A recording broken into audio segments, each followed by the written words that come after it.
एक बार की बात है, एक बहुत बड़ा नेता एक साधु के छोटे से आश्रम में गया, क्योंकि उसने बहुत सुना था उस साधु के बारे में, और उसके मन में आया कि मैं एक बार जाकर के देखता हूं कि लोग इतनी तारीफ क्यों करते हैं उसकी। तो जब वो उस आश्रम में गया तो वहां पर एक छोटा सा कमरा था जहां पर एक कालीन बिछा हुआ था। वहां पर कुछ लोग बैठे हुए थे नीचे और साधु जी सामने बैठे हुए थे। कुछ सवाल जवाब चल रहा था। तो जैसे ही वो अंदर गया, वो अकेला नहीं था, उसके साथ में 4 बॉडीगार्ड्स भी थे, और उसको ये आदत थी कि जहां पर भी वो जाता था लोग अपनी जगह से खड़े हो जाते थे, उसकी तरफ देखते थे, हाथ जोड़ते थे, अपना सर झुकाते थे। लेकिन यहां पर ऐसा कुछ भी नहीं हुआ। साधु ने उसकी तरफ देखा तक नहीं, क्योंकि वो साधु किसी के सवाल का जवाब दे रहे थे। लेकिन नेता को इस बात पे गुस्सा आ गया। नेता को लगा कि ये मेरी बेइज्जती है। तो उस नेता ने साधु की बात को बीच में ही काटते हुए थोड़ा गुस्से से कहा, मैं आपसे कुछ कहना चाहता हूं। साधु ने उसकी तरफ देखा और बोले, आप थोड़ी देर रुकिए, पहले मैं इनके सवाल का जवाब दे लूं, उसके बाद में मैं आपसे बात करूंगा। तब तक अगर आप चाहें तो आप बैठ सकते हैं। बस साधु का इतना कहने की देर थी। नेता का चेहरा गुस्से से लाल हो गया और फिर उसने अपना सारा गुस्सा उस साधु के ऊपर निकाल दिया। अभी तक वो नेता बहुत ही तमीज से बात कर रहा था, यानी कि आप कह करके बात कर रहा था। अब वो तू तड़ाक पे उतर आया।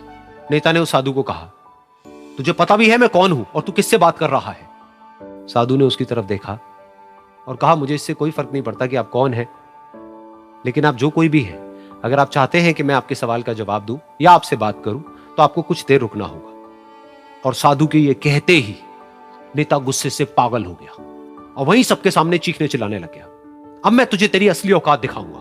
तूने मुझसे पंगा लेकर के ठीक नहीं किया है। तुझे पता भी है मैं तेरे बारे में क्या सोचता हूं। साधु ने फिर से उसकी तरफ देखा और बड़े ही प्रेम से कहा कि मुझे इससे कोई फर्क नहीं पड़ता है कि आप मेरे बारे में क्या सोचते हैं।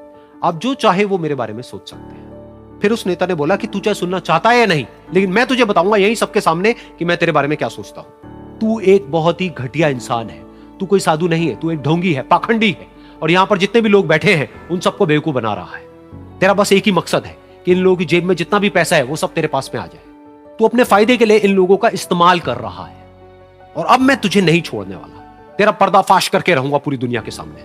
लेकिन उसके इतना बोलने के बाद भी उस साधु के चेहरे पर हल्की सी मुस्कान बनी ही रही। ये देखकर वो और तिल मिला गया और उसने कहा, अब बहुत हुआ, अब मैं यहां 1 मिनट भी नहीं रुकने वाला। लेकिन अभी भी तेरे पास में मौका है। अगर मुझसे माफी मांगनी है या मुझसे कुछ कहना है तो कह सकता है। इतना सब होने के बाद भी साधु बिल्कुल शांत था और उनके चेहरे पर एक मुस्कान थी। उन्होंने अपनी आंखें बंद कर ली। फिर साधु ने अपनी आंखें खोली, हाथ जोड़े और कहा कि मुझे आपसे कोई गिला शिकवा नहीं है। मेरे मन में आपके लिए कोई भी गलत ख्याल नहीं है।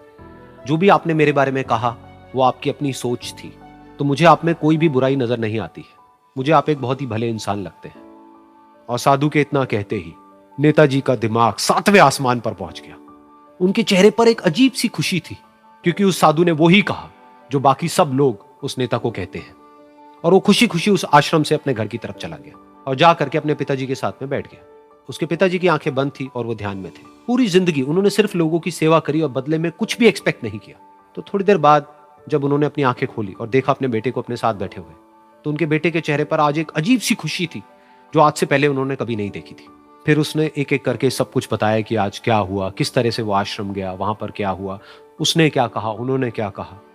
तो जब इसके पिताजी ने पूरी बात सुनी तो थोड़ा सा मुस्कुराए और अपने बेटे को देख करके बोले कि उन्होंने तुम्हारी तारीफ नहीं करी है, क्योंकि उन्होंने वो नहीं कहा कि जो तुम हो, उन्होंने वो कहा कि जो वो खुद है। और तुमने जो भी कुछ उनको कहा वो नहीं कहा कि जो वो है, बल्कि तुमने वो कहा जो तुम खुद हो। यही बात वेदों में भी कही गई है, यथा दृष्टि तथा सृष्टि। ये दुनिया तुम्हें वैसी नहीं दिखती है जैसी कि ये दुनिया है। ये दुनिया तुम्हें वैसी दिखती है जैसे तुम खुद हो। जिसकी नजर जैसी है उसके लिए ये दुनिया वैसी ही है। तो अगर तुम अपनी दुनिया को बदलना चाहते हो तो उसका सिर्फ एक तरीका है, अपनी नजर को बदलो।